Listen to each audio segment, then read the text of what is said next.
ทักทายสบายดีกับสุขสาวลาวไต่อยู่ในเขตเทศบาลแขวงเซกองคือเก่าคือเดิมจ้ะทุกคนมื้อนี้ได้โอกาสดีเนาะทุกคนพาสาวๆอยู่ของการเนาะสาวโสดทุกคนมาเฮ็ดแกงหน่อไม้กินอยู่ห้องของสาวสุกเองเนาะทุกคนห้องสาวเนาะทุกคนเนาะห้องสาวน้อยๆแห่งนี้สาวๆอยู่ของการของสาวสุกนี่บอกเลยนะว่ามีแต่คนจบๆงามๆเลยเนาะทุกคนฝากในเด้อทุกคนฝากสาวๆนำเด้อทุกคนฝากให้ทุกคนติดตามฝากให้ทุกคนเอ็นดูแน่นอนเลยถ้าว่าทุกคนยังให้สสุกเฮ็ดคลิปแบบใดเนาะเดี๋ยวสสุกสีเฮ็ดไปตามคำขอเลยทุกคนเลยจังใดก็ฝากกดติดตามสุกสาวลาวไต่คนนี้นะเด้อทุกคนฝากส่องเนาะเขาไปอยู่ในอ้อมอกอ้อมใจของหลายๆคนในเด้อทุกคนเพราะว่าส่อง YouTube มานะต่างใดด้นนะเนาะแต่ว่าจักสิว่าจังใดเนาะส่องก็คือยังบ่ทันได้เติบโตเนาะทุกคนสุกเองกับบ่ฮู้ว่าสิเฮ็ดส่องไปในแนวทางใดเนาะบ่ว่าสิเฮ็ดคลิปไปแบบใดทุกคนถ้าใครอยากให้สุกเฮ็ดคลิปหยังแนะนำมาได้เด้อใต้คอมเมนต์เนาะทุกคนเนาะ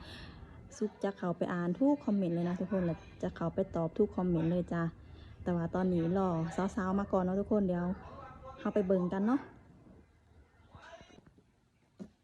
สบายดีมาพบกับหนองสาวลานเนาะทุกคนเนาะสาวลาวไต่เด้อสาวโสดตัวนี้ทุกคนแนะนำซื้อในบ้านหนึ่ง สวัสดีสื่อหลานเด้อโสดเด้อ อายุจักปีแหละ 26 ปีแล้ว ว้าวผู้สาวอายุ26 ปียังโสดทุกคนนี่น้องเฮ็ดเวียกน้องการน้องทุกคนอยู่ของการเนาะผู้สาวสินเสือเด้อนี่เด้อฝากนะเด้อทุกคนคำว่ายังให้สาวซุกเนาะเฮ็ดคลิปเกี่ยวกับสาวลานกับแมนคอมเมนต์มานะทุกคนเดี๋ยวตามเนาะทุกคนใครบอกยังมามันตามนี่มื้อนี้เพิ่นสิมาแกงน้องใหม่ทุกคนแกงน้องใหม่สู่พี่สู่น้องได้เบิ่งเนาะทุกคนเนาะสิเป็นแนวใดเนาะ กิน สิเป็นอะไรไปติดตามกันเด้อทุกคนเด้อไปกันนะทุกคนฝากเพื่อนเด้อทุกคน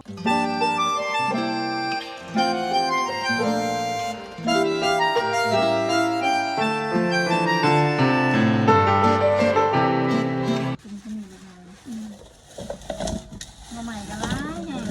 ย9,000 กีบเนาะ20,000 กีบมาใหม่ไรเด้อนี่เด้อตรงได้2บ่ได้หน่อยมันแข็งนะบ่อะไรนี่มันกีบไรอยู่จากลูกเสาไข่มือตอน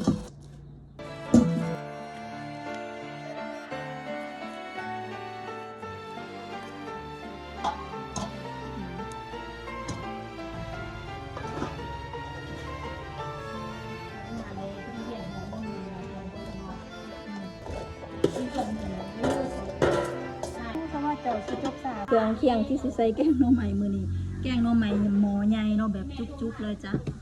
นี่มันทุกคนนี่แล้วก็มีเห็ดเฟืองน้ำมันนี่เห็ดเฟืองทุกคนแล้วก็มีดอกมะเนาะมีหยอดมะนำทุกคนผักขะแยงหอมๆเนาะแล้วก็มีหมากบวบเนาะทุกคนนี่กินเพลนทุกคนโอ้ยสดน้ำหอนๆมาบอกเลยนะว่าแซ่บแน่นอนทุกคนถาเบิ่งน้ำกันเลยทุกคน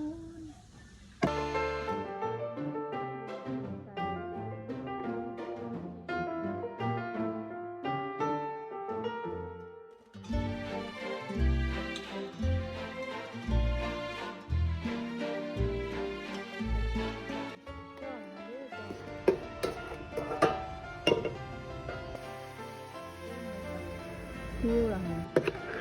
พร้อมคือแบบคนขวาเลยตักว้าวคนจะนั่งเป็นคืนคนบ่พอกับเดินหลังไปโอ้ยจำเป็นคันได้กินเสียคือลาวหอม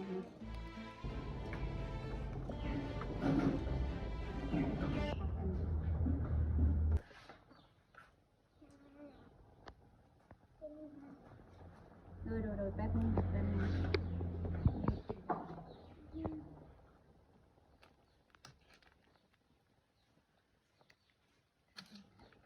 อันนี้นำ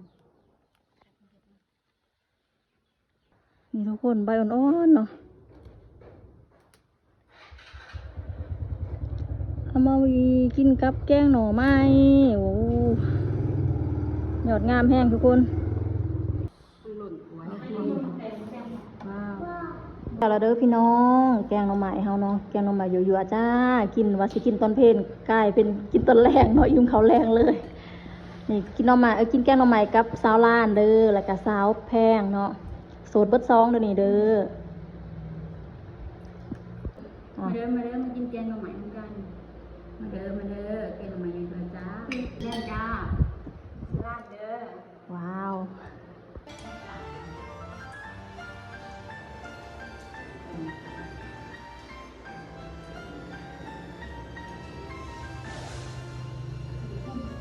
มาเด้อมากินแกงหน่อไม้น้ำกันจ้ากับข้าวหุงแซ่บๆเด้อ